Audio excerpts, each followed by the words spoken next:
Again, on the 29th, we went on the sea. It was rougher than yesterday. The pitching was intolerable, and we were quite unable to get near Fort Imperial, which was the object of our trip.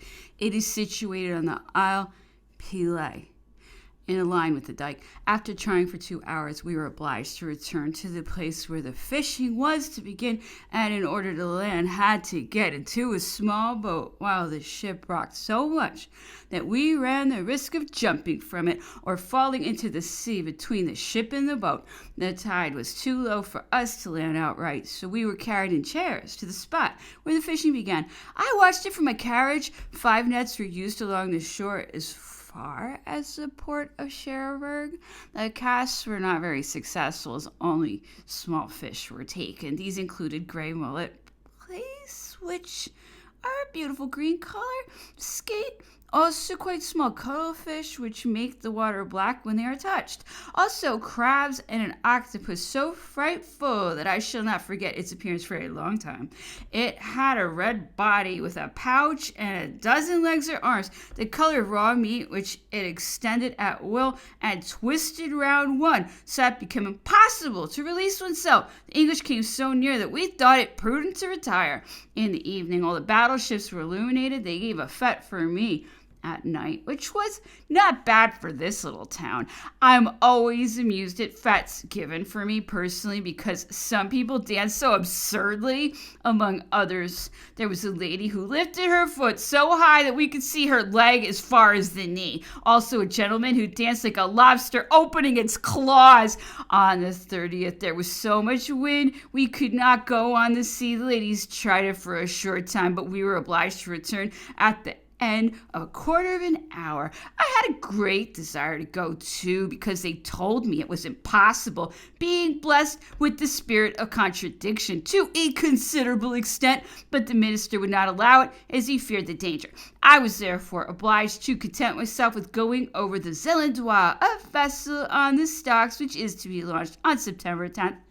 It also has 82 guns and is quite finished with the exception of the masts, but it is not yet equipped. The place where the Zelandois lies is remarkable because it is where the first houses of Cherbourg were founded. One reads in the ancient chronicles that towards the middle of the 12th century, Matilda, granddaughter of William the Conqueror, Queen of England and Duchess of Normandy, was caught in a violent storm not far from the port of Cherbourg, and believing herself to perish, she made a vow to sing a hymn in honor of the Blessed Virgin and to found an abbey in her name at the place where the vessel could make a landing. The pilot, on seeing land and apprehending a safe arrival, cried out in a transport of joy, "Cante, regna, veci terra, sing, O Queen, behold the land." The grateful Matilda fell on her knees, sang the hymn, and caused a chapel to be constructed near the stream where she landed, which still bears the name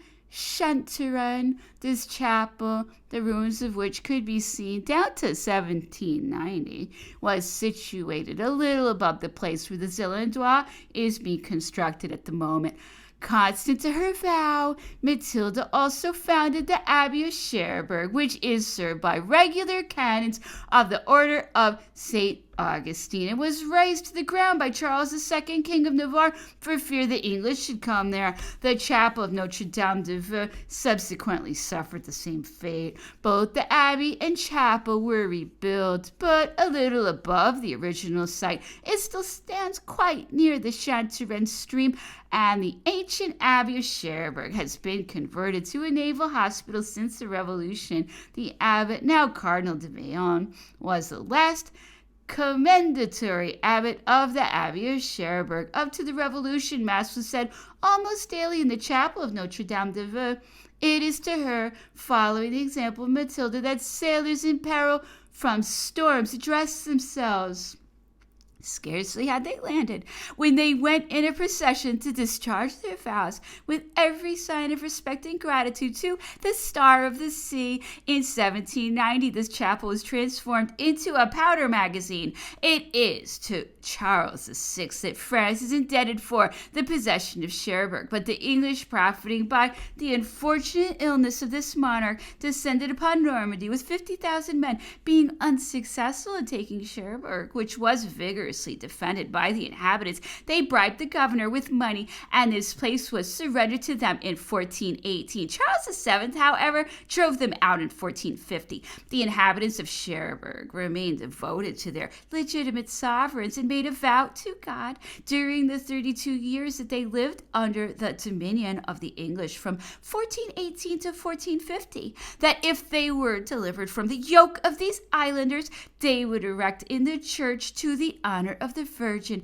a monument representing her assumption into heaven. This monument was executed under the direction of Jean Empress, an architect of Cherbourg, and was completed in 1468 when it was placed under the vault of the nave of Notre Dame de la Montagne and is now in the parish church. This model consisted of figures moved by springs and represented the coronation of the Mother of God in heaven. This pious spectacle attracted a great crowd of people to Cherbourg during the solemn religious ceremonies, especially on the Feast of the Assumption. It gave birth to an illustrious and numerous confraternity composed of all the nobility of France, England, and Holland, and was distinguished by having at its head Cardinal George of Austria, Archbishop of Valence, uncle of Charles V. This monument ceased to work in 1704 on account of a fatal accident that occurred during the ceremony, but remained under the vaulting of Notre Dame de la Montagne until the commencement of the Revolution. On April 28, 1532, King Francis I came to Cherbourg. The keys of the town were presented to him by Jean Lannes, governor of the place, who, at the head of the 12 most notable burghers, delivered an address to His Majesty at the door of Notre Dame. The king then took his place under the canopy, entered the town, and was conducted to the church, in the center of which he placed himself on the throne. The Te Deum was intoned by the Cardinal of Lorraine, who had accompanied the Dauphin on his journey. After this homage rendered to the Supreme Being, the king retired to the castle, remained there 3 days, and granted complete freedom to the town. The inhabitants of Cherbourg had amassed the sum of 28,000 francs to complete the west door of the aforesaid church. But Francis, having been taken prisoner at the Battle of Pavia, the town of Cherbourg allocated this sum for the ransom of its sovereign. In 1366, when the town of Cherbourg belonged to Charles II, King of Navarre, this prince, in order to confer honor on the inhabitants of the city in consideration of the bravery with which they had attacked and repulsed the English in their district, created them all barons. An inhabitant of Cherbourg was addressed as Père à Baron. This town, where affection for the sovereign is a distinctive and hereditary quality, has for its motto these words: Sempre suis conservatrix. After seeing the Zelandoise, I embarked on the basin in order to say I had been all over it. The water was very calm. Some vessels were trying to enter by the opening in the dam, but it was not yet large enough, and the sea was so rough they were unable to come through it. I went round 3 times and afterwards drove to the garden of Monsieur Cachan, the chief engineer, which is situated at the far end of the town on the road to Bellon. It is very small, not exceeding 2.5 arpents French acre, nearly 4 English acres, but is so well laid out that to walk there for more than an hour, always by a different path, is quite possible. The house is quite small, having only 3 rooms. Farther on, there is a billiard room cut out of the rock, and the garden is arranged to make La Roule appear to be included in it. It is bounded by a stream of very clear water, up which salmon of 20 or 30 pounds sometimes come in bad weather. A very beautiful view can be seen from the top of the garden, embracing on one side the harbor, on the other La Roule, and behind are the main road and the valleys of Valognes. The garden was well worth the difficulty of laying out, for when Monsieur Cachan bought it, there was nothing but a barren rock, whereas now it is remarkable for its luxuriant growth and beautiful turf. Myrtles and hydrangeas flourish in the open air. Plants that require a hothouse in Paris grow here in an ordinary conservatory. The temperature in winter never drops below 2 degrees, and snow scarcely ever falls, but the weather is very uncertain. At 4 o'clock I went home. The weather had become piercingly cold, which was not good for my cold, and made me think I was neglecting Monsieur Corvisar's sermons rather too much, but I wished to live up to my reputation reputation of being a bad patient. This evening, there was a theatrical performance, happily not a topical piece, in which case I had resolved to have a headache. On the 31st, I wished to bid farewell to the sea, which was calm enough when I embarked, but at the end of 5 minutes, such a wind arose, I wasn't able to do any of the things I had intended. We drifted about at the mercy of the waves for an hour, and I disembarked at the Pont de Marchand to ascend Le Roule by carriage. The road thither is extremely bad and uneven, and it is necessary to make a detour to get up it. But once at the summit, one is rewarded by the beautiful view seen from this fort, which is not a very important one. Cherbourg lies at one's feet in the hills. To the left, to the right is an exquisite valley, studded with country houses and woods, and in front lies the sea, more than 15 leagues in extent, which makes the ships look like little black dots.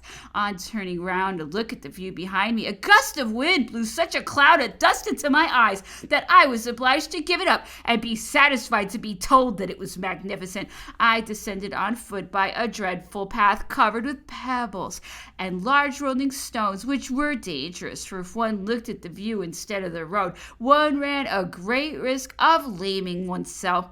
2 of the gentlemen fell down, which made us laugh very much. With maimed feet, we arrived at the house, where I was most agreeably surprised to hear the good news of the great battle of Dresden, which made our last evening at Cherbourg very lively. Everyone was so pleased, but my joy was not entirely unmixed, for although we had won a battle, that would not bring back the Emperor to me. This thought poisoned all of my happiness.